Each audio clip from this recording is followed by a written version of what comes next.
deixam de mim. Preciso da tua graça abundante aqui. Boa noite, a graça e a paz do Senhor Jesus. Vamos iniciar mais o culto adorando ao Senhor. E antes de começarmos a cantar, eu gostaria de compartilhar um texto que está lá em Romanos capítulo 5, versículo 8, que diz o seguinte: mas Deus prova o seu amor para conosco, pelo fato de Cristo ter morrido por nós, sendo nós ainda pecadores. Esse texto fala do amor de Deus, e como esse amor é maravilhoso.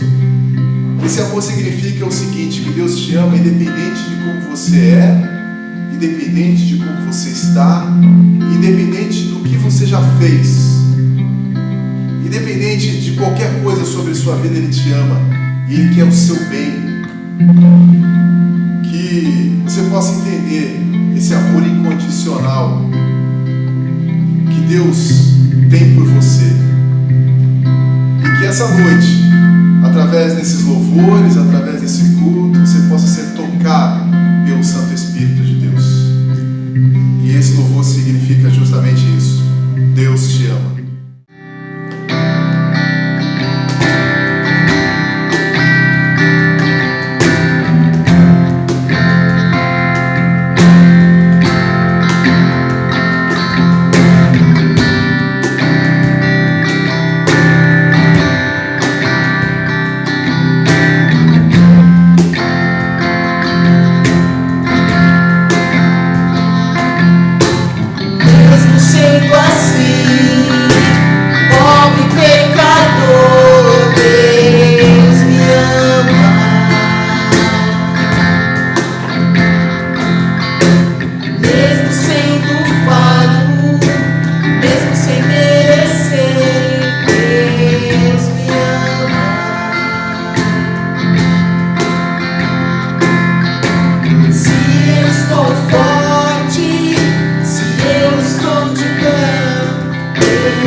para onde eu irei?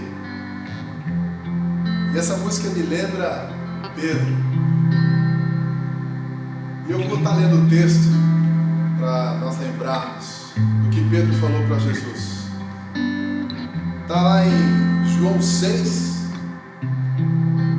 de 66 a 69, que diz assim: à vista disso, muitos dos seus discípulos o abandonaram e já não andavam com ele.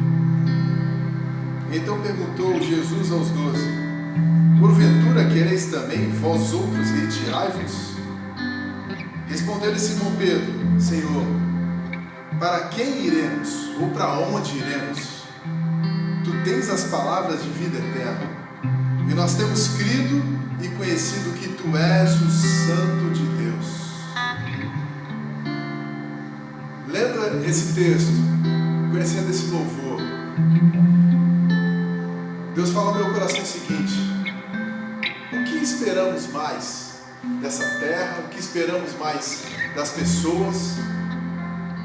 Na verdade, nós só podemos esperar no Senhor. Nós só podemos entender que o Senhor Jesus é tudo sobre nossa vida. Porque para onde iremos? O que faremos se somente Jesus tem as palavras e somente Ele dá a vida eterna? Vamos louvar. Para onde eu irei, Senhor, se só Tu tens palavras de vida eterna?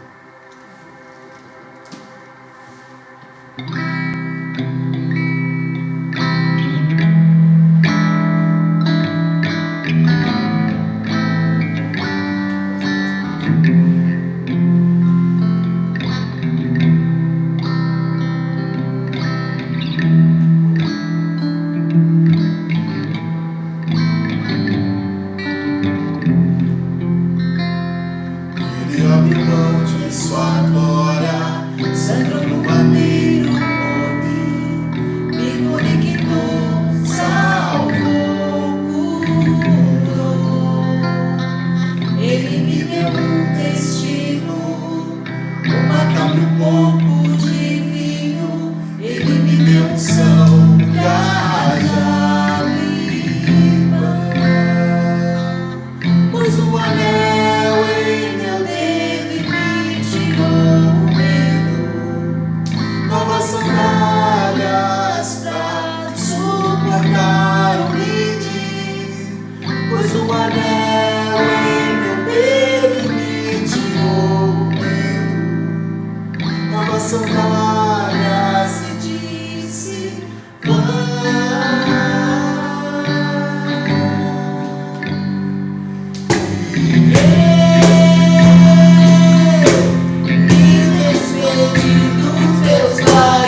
graça e a paz do Senhor Jesus Cristo possa nos alcançar onde estivermos, porque aonde é falado a respeito do nome de Jesus Cristo, a Bíblia nos garante que ali Ele estará nos abençoando.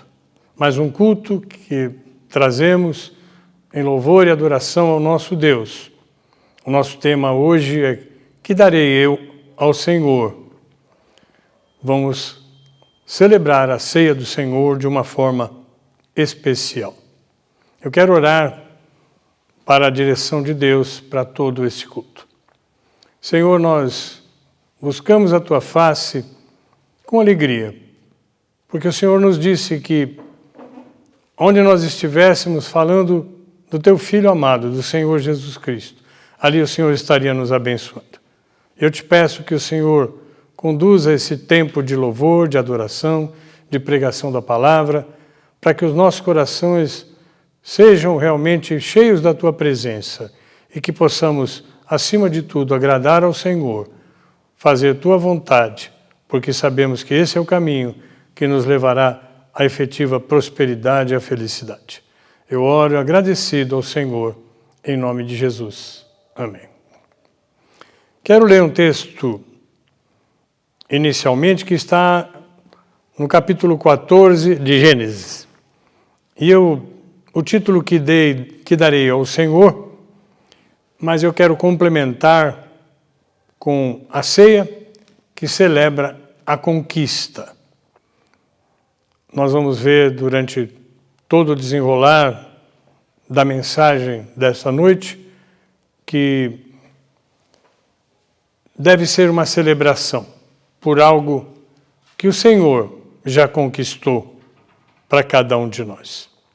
Lemos então assim, capítulo 14 de Gênesis, vamos ler os versículos 18 a 20. E Melquisedeque, rei de Salém, trouxe pão e vinho, e era este sacerdote do Deus Altíssimo.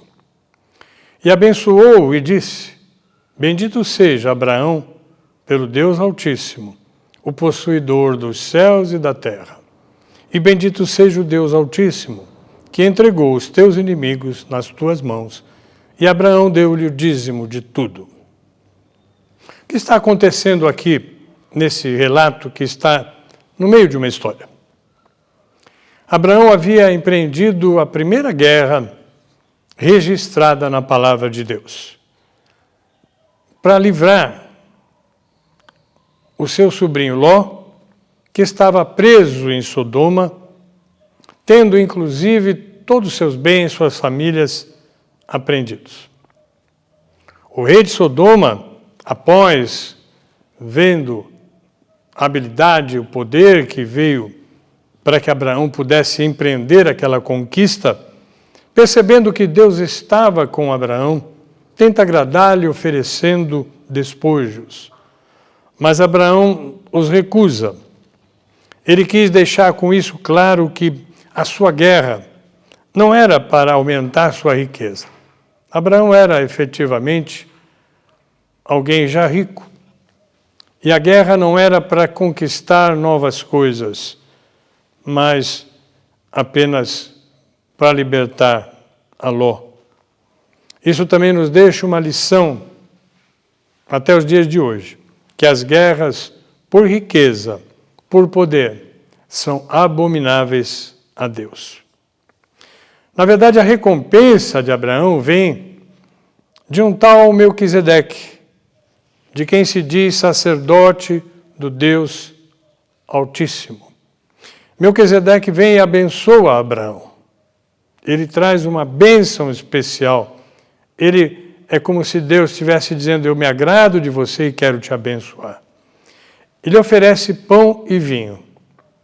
Em resposta a essa oferta, Abraão lhe dá o dízimo de tudo aquilo que havia conquistado, ou recuperado de Ló. Todo aquilo que ele trouxe de volta ali, a 10ª parte ele entregou a Melquisedeque. Quem era esse tal de Melquisedeque, então, para receber isso de Abraão? Nós vamos nos utilizar do autor de Hebreus para nos ajudar a responder essa questão de quem era Melquisedeque. Vou ver alguns versículos do capítulo 7 de Hebreus. Inicialmente, os versículos 1 a 3. Porque esse Melquisedeque, que era rei de Salém, sacerdote do Deus Altíssimo, e que saiu ao encontro de Abraão, quando ele regressava da matança de reis e o abençoou, a quem também Abraão deu dízimo de tudo, e primeiramente por interpretação, rei de justiça, e depois também rei de Salém, que é rei da paz. Sem pai, sem mãe, sem genealogia, não tendo princípio de dias, também nós vamos ver sem final de dias, mas sendo feito semelhante ao Filho de Deus, permanece sacerdote para sempre. Então, se o autor de Hebreus está dizendo aqui para sempre, isso significa que esse Melquisedeque é ainda sacerdote em nossas vidas nesse tempo presente.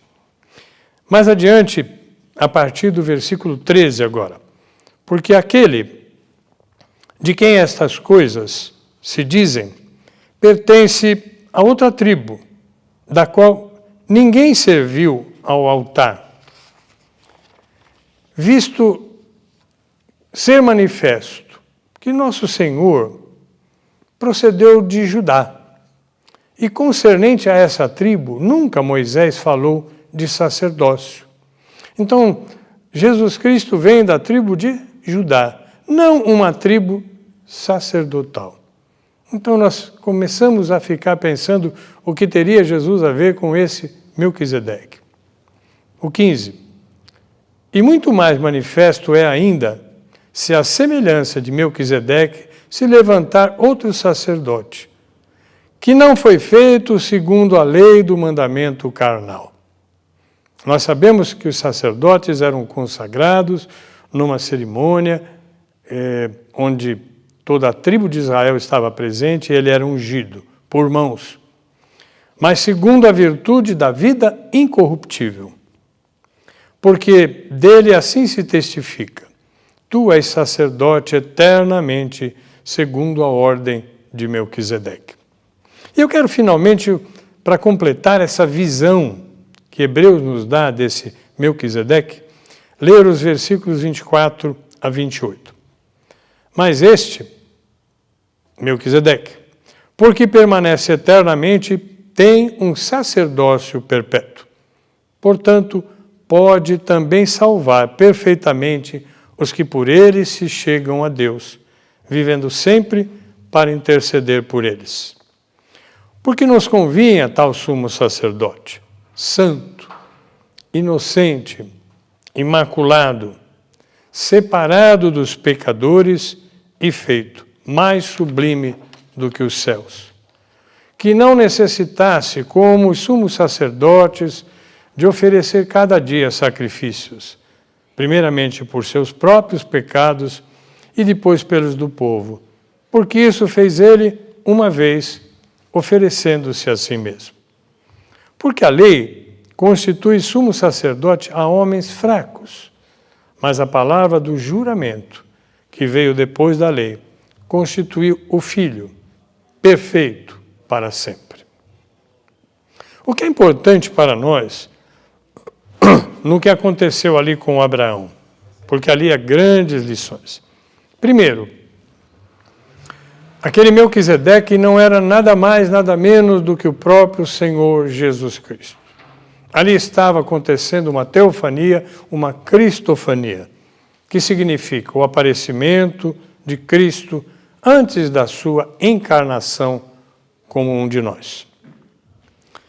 De quem se poderia dizer ser o Rei da Justiça?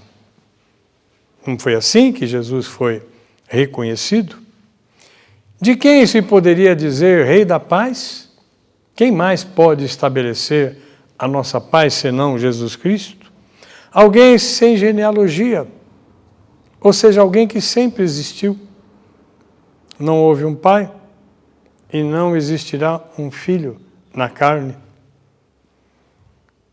Os sacerdotes, na organização patriarcal do povo judeu vinham da tribo de Levi.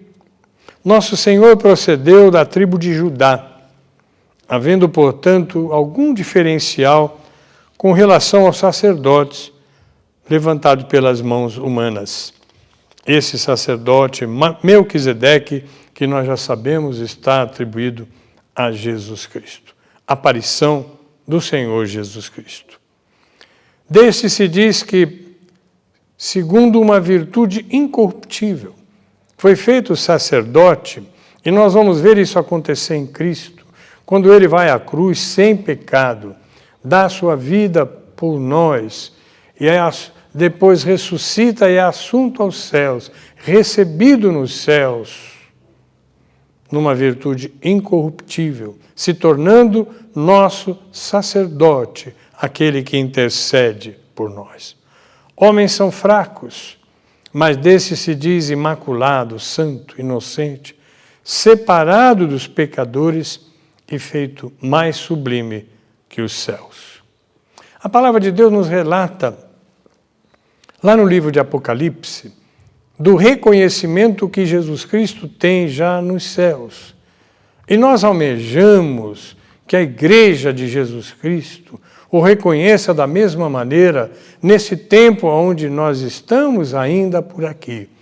Eu creio que a Igreja se unirá a Cristo, mas enquanto estamos aqui, precisamos reconhecê-lo com esta visão que nós vamos ter lá em Apocalipse 5, versículos 11 e 12. E olhei e ouvi a voz de muitos anjos ao redor do trono, e dos animais e dos anciãos, e era o número deles milhões de milhões e milhares de milhares, que com grande voz diziam: digno é o Cordeiro, que foi morto, de receber o poder e riquezas, e sabedoria, e força, e honra, e glória, e ações de graças. Esse é o nosso Redentor. Nossas vidas estão guardadas nos céus. Nós somos contados já com esses milhões e milhares de milhares. Quando nós adoramos a Cristo aqui, estamos nos juntando a esses que já estão nos céus, glorificando o nome do Cordeiro de Deus que nos tirou o pecado do mundo. O autor de Hebreus chega à conclusão que é esse sumo sacerdote que pode nos salvar, destruindo a inimizade que pode existir entre nós e o nosso Deus. Mas, além disso, ele é alguém que ainda intercede por nós, em nosso favor, quando caímos e nós voltamos a pecar.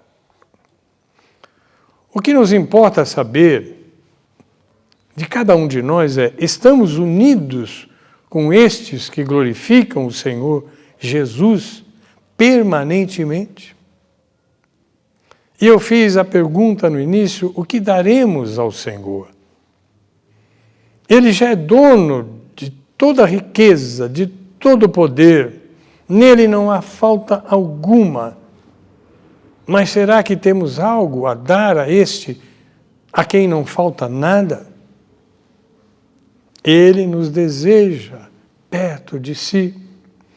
Ele quer ser o nosso rei. Ele quer andar conosco. E aí está a dica do que podemos dar a Ele. A nossa gratidão, o nosso louvor, a nossa adoração. O Salmo 116, no Salmo 116, se faz uma pergunta diante de Deus desse Senhor que o salvou através de sua grande misericórdia. O salmista chega diante desse Deus que o salva em todas as suas tribulações. No versículo 12 diz: que darei eu ao Senhor por todos os benefícios que me tem feito? E ele mesmo responde a esta questão de forma admirável nos versículos 13 e 14. Tomarei o cálice da salvação e invocarei o nome do Senhor. Veja bem o cálice já sendo citado aqui. Esse cálice que será parte da ceia do Senhor que participaremos hoje. Pagarei os meus votos ao Senhor, agora na presença de todo o seu povo. Mas, diante do que o Senhor é dono de todas as coisas, de que forma podemos pagar a Ele pelos imensos benefícios que Ele nos tem feito? Será que você se inclui como eu neste que tem recebido imensos benefícios de Jesus Cristo? O próprio salmista nos ajuda a responder essa questão. Lá no Salmo 51, versículos 15 a 17. Abre, Senhor, os meus lábios, e a minha boca entoará o teu louvor. Pois não desejas sacrifícios, senão eu os daria. Tu não te deleitas em holocaustos. Os sacrifícios para Deus são o espírito quebrantado. A um coração quebrantado e contrito não desprezarás, ó Senhor. Eu quero voltar ao início do texto que Abraão é abençoado pelo sacerdote Melquisedeque. Ele vem a ele com pão e vinho. Isto nos liga diretamente à oferta de Jesus por nós. O mesmo Senhor, em teofania no Antigo Testamento, vem a nós na ceia do Senhor e pede que participemos da oferta de pão e do vinho. Os elementos que significam o seu corpo oferecido em nosso favor e o seu sangue que derramado proporcionou o nosso perdão, o nosso resgate. Lá na cruz ele fez isso por nós. Melquisedeque abençoou Abraão, porque ele tinha poder para abençoar, porque esse se apresentara fiel a ele. Ele atendeu o chamado de Deus, indo libertar a Ló. E por força disso e no poder que recebeu de Deus, retornou e foi honrado. Jesus quer nos abençoar por sermos fiéis à obra que Ele realizou por nós e em nosso lugar. Ele deseja nos abençoar porque Ele sabe que esta obra não pode parar, que essa obra tem outros para serem alcançados, que a igreja precisa ser luz na terra, que a igreja precisa representar esse braço forte que é Jesus Cristo, que levanta o caído, o abatido, aquele que está, em certos momentos, totalmente destruído. Abraão viveu um momento sublime no pré-conhecimento de Jesus.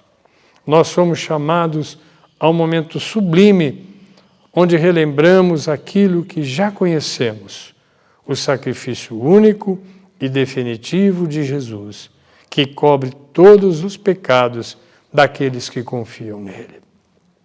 Jesus não irá mais à cruz. O que ele fez na cruz é suficiente. Ele consumou uma obra que está à nossa disposição. Todo ser humano tem em Jesus Cristo o seu braço de salvação.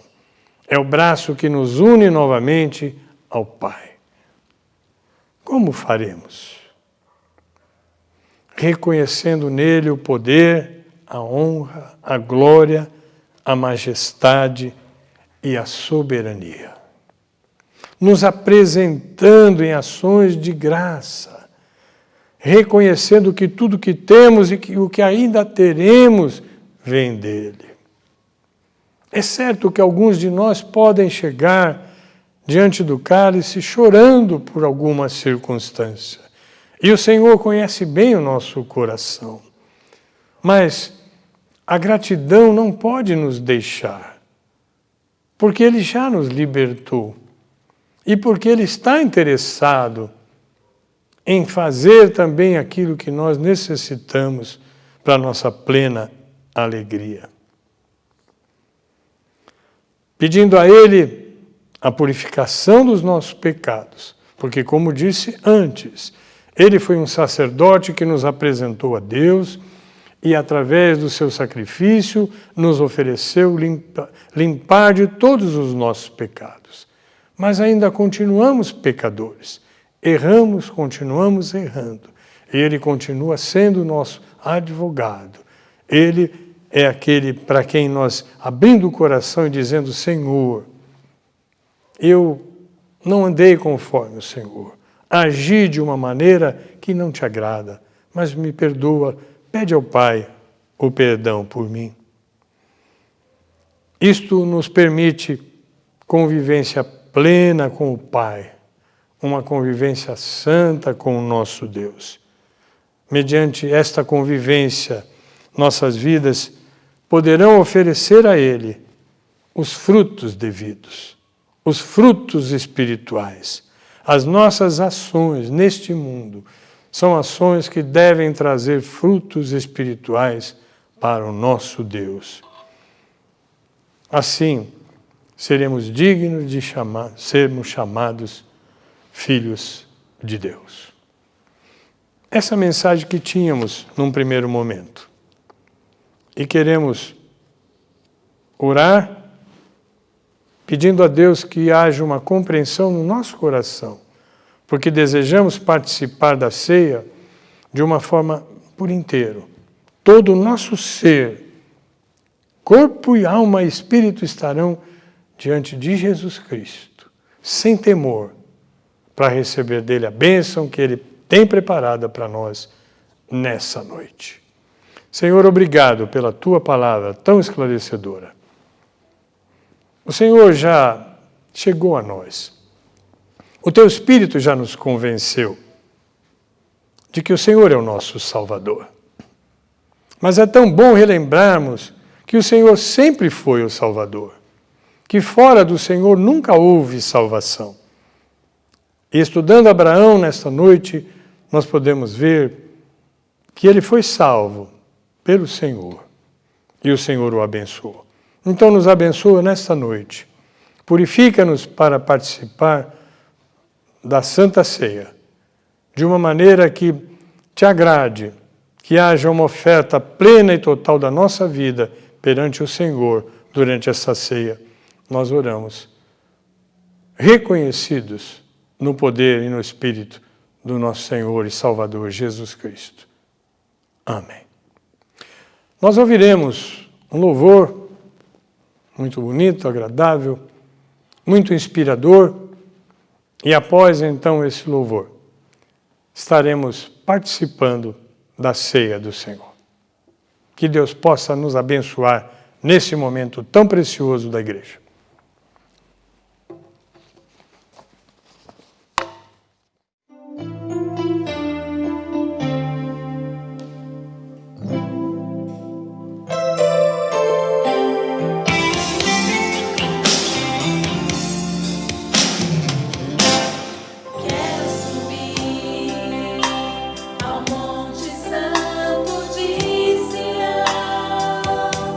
E entoar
Agora, na sequência aqui, ao lado da mesa do Senhor.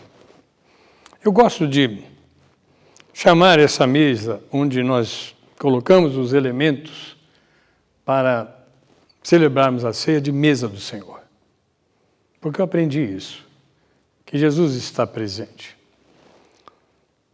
Basicamente, Ele usa nossas mãos para preparar o pão, o cálice. No entanto, isso vem dele. A oferta continua sendo do Senhor para nós. Essa participação gloriosa, que é essa reunião da igreja em torno da mesa. E eu quero que você fique imaginando realmente uma mesa comprida, com cada um dos nossos irmãos, e Jesus à cabeceira ali, ministrando, distribuindo o pão e o cálice, porque espiritualmente é exatamente isso que vai acontecer entre nós. Eu quero ler um texto que está em Mateus capítulo 26, para orientar então a nossa participação na ceia do Senhor.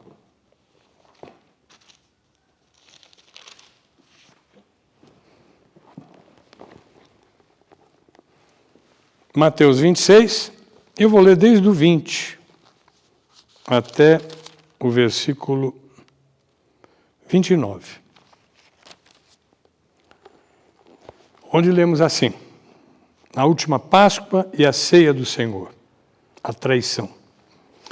E chegada a hora, à tarde, assentou-se à mesa com os 12, e comendo eles disse: em verdade vos digo que um de vós me há de trair. E eles, entristecendo-se muito, começaram cada um a dizer-lhe: porventura sou eu, Senhor? E ele respondendo disse: o que põe comigo a mão no prato, esse me há de trair. Em verdade, o Filho do Homem vai, como acerca dele está escrito, mas ai daquele homem por quem o Filho do Homem é traído. Bom seria para esse homem se não houvera nascido. E respondendo Judas, o que o traía, disse: porventura sou eu, Rabi? E ele disse: tu o disseste. E quando comiam, Jesus tomou o pão, e abençoando, o partiu, e o deu aos discípulos e disse: tomai, comei, isto é o meu corpo. E tomando o cálice, dando graças, deu-lhe, dizendo: bebei dele todos, porque isto é o meu sangue, o sangue do Novo Testamento, da nova aliança, que é derramado por muitos para a remissão dos pecados. E digo-vos que, desde agora, não beberei desse fruto da vide, até aquele dia em que o beba novo convosco no reino de meu Pai. E, tendo cantado o hino, saíram para o Monte das Oliveiras. O Monte das Oliveiras, onde foi vivido o Getsêmani, aquele ardor que veio ao coração do Senhor pela traição e porque ele seria entregue. Vejam bem, há muitos elementos nesse texto do Senhor. E eu resolvi colocá-lo justamente por uma coisa. Judas participou daquela ceia. Já com o coração entregue a Satanás, mas participou. E Jesus dizia ali aos seus discípulos: nós não teremos mais essa oportunidade, a não ser quando eu voltar e nós formos aí sim todos um corpo glorificado. Estaremos juntos permanentemente depois disso. E distribuiu os dois elementos com o significado da entrega que ele tinha em nosso favor. É nesse sentido que vamos participar.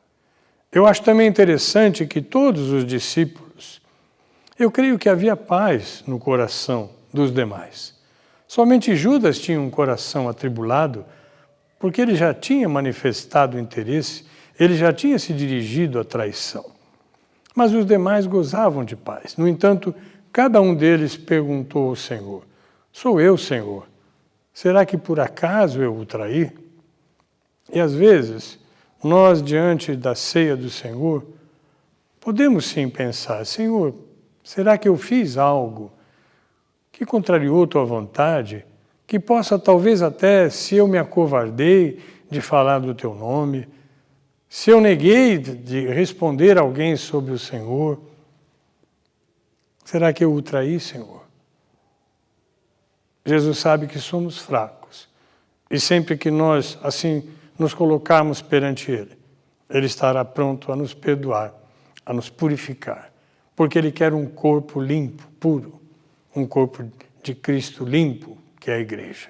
E a igreja se apresentará perante Ele dessa forma. Amém, irmãos? Nós vamos participar, então, primeiramente do pão. Aqui está o pão, eu já parti um pedacinho, pelo qual eu participarei, cada um aí na sua casa, já separou o seu pãozinho, já separou o cálice, o meu cálice está ali já separado também, e nós vamos então, repetindo esse gesto, mas com o coração pleno diante do Senhor, participar dessa ceia, que só podem participar aqueles que pertencem ao corpo de Cristo, à igreja do Senhor Jesus Cristo. Jesus, então, naquela tarde para a noite, tomando o pão, cortou, distribuiu a todos os seus discípulos, dizendo: participem deles todos, isso é o meu corpo que será oferecido por vós.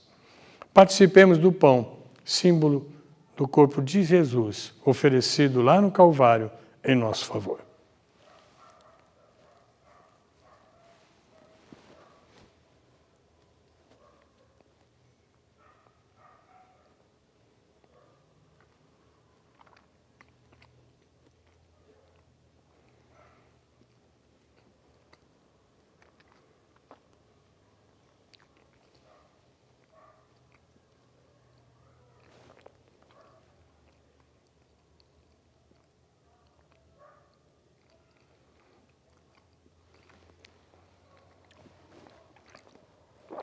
Obrigado, Senhor, porque o Senhor não se deteve. Não foram as afrontas, não foram os castigos terríveis que te impediram de ir até a cruz, oferecer o teu corpo. Obrigado por tão grande salvação. Nós te agradecemos, ó Pai, pelo teu Filho. Amém. Da mesma maneira, o Senhor, tomando o vinho, o suco de uva, colocando em cálice, o distribuiu aos seus discípulos, dizendo: bebam dele todos. Isto é o meu sangue, o sangue da eterna aliança. No sangue nós temos uma aliança. Como participamos dessa aliança? Com alegria, adorando ao Senhor, constrangidos até de que Ele, tão santo, nos permita participar desse momento puro e santo, nos entregando por inteiro a Ele, em gratidão. Agradeça ao Senhor os livramentos, a sua vida, a saúde, mesmo que haja às vezes alguma debilidade na saúde, mas Ele tem nos sustentado. Agradeça pela salvação. Glorifique a Deus. Busque a presença dEle como esses anjos que já estão na sua adoração. Que o adoremos em plenitude ao participar deste cálice. Participemos do cálice, símbolo do sangue de Jesus derramado em nosso favor.